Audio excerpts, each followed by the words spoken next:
ఈ భూమి మీద కయ్యోను తర్వాత ఒక మనిషిని చంపివేసిందంటే ఎవరంటే లేమాకు.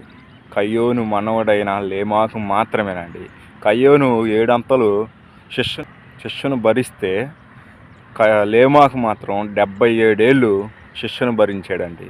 కయ్యోను దేశదిమ్మరై తిరిగితే లేమాకు మాత్రం అంత ఎక్కువగానే శిష్యును భరించాడు. ఈ లేమాకు గురించే చెబుతున్నాను వినండి. కయ్యోను తన తమ్ముడిన ఏబేలును చంపినాక దేవుడు తన దేశం నుంచి నెట్టివేసి ఒక దేశంలోకి, నోదరా అనే దేశంలోకి దేవుడు పంపివేసినాక, తన వివాహం జరిగినాక కయ్యోనుకు ఒక కుమారుని ఇచ్చాడండి. కయ్యోను ఆనోకుని కనిను, ఆనోకు ఏదరాను కనును, ఏదరా మహేలుని కనును, మహేలు మతిసేలుని కనును, మతిసేలు లేమాకుని కను. లేమాకు అంత మంచివాడు కాదండి. భూమి మీద కయ్యోను తర్వాత మనిషిని చంపింది ఎవరు అంటే లేమాకే. ఈ లేమాకు ఇద్దరిని పెళ్లి చేసుకున్నాడు. వివాహం 2 స్త్రీలను పెళ్లి చేసుకున్నాడండి. 2 పెళ్ళిళ్ళు చేసుకొని 4 పిల్లలకి సంతానమునిచ్చాడు. ఆ 4 మొదట భార్య పేరు ఆద అయితే, రెండవ భార్య పేరు శిలాకు ఒక కుమారుని ఒక కుమార్తెనిచ్చాడు దేవుడు. ఈ లేమాకు తన తాతకు అంటే కయ్యోనుకి ఏం తగ్గడండి.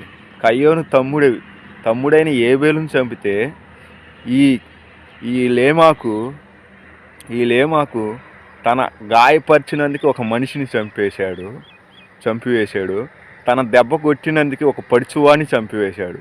కయ్యోనుకు 7 అంతలు ప్రతిదండం వస్తే లేమాకు 77 ఏళ్ళు ప్రతిదండం వచ్చింది. అంటే చూడండి కయ్యోనికి ఎంత కష్టం వచ్చిందో అంతగా 10 రెట్టింపులు లేమాకు వచ్చింది.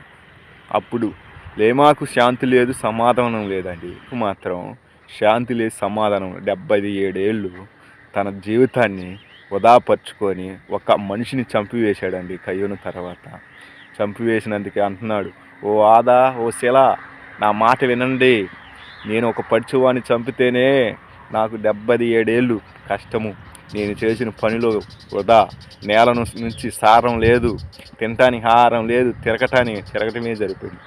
ఒకే ఒక కుమారుని కనిన తర్వాత ఆ దేశానికి, తన కుటుంబానికి నెమ్మది, శాంతి వచ్చిందండి. ఆ కుమారుడు ఎవరో చెప్పాలంటే నెక్స్ట్ పార్ట్ కామెంట్ అని పెట్టండి, చదువుతాను. మన వీడియో నచ్చితే లైక్ చేయండి, మన ఛానల్ సబ్స్క్రైబ్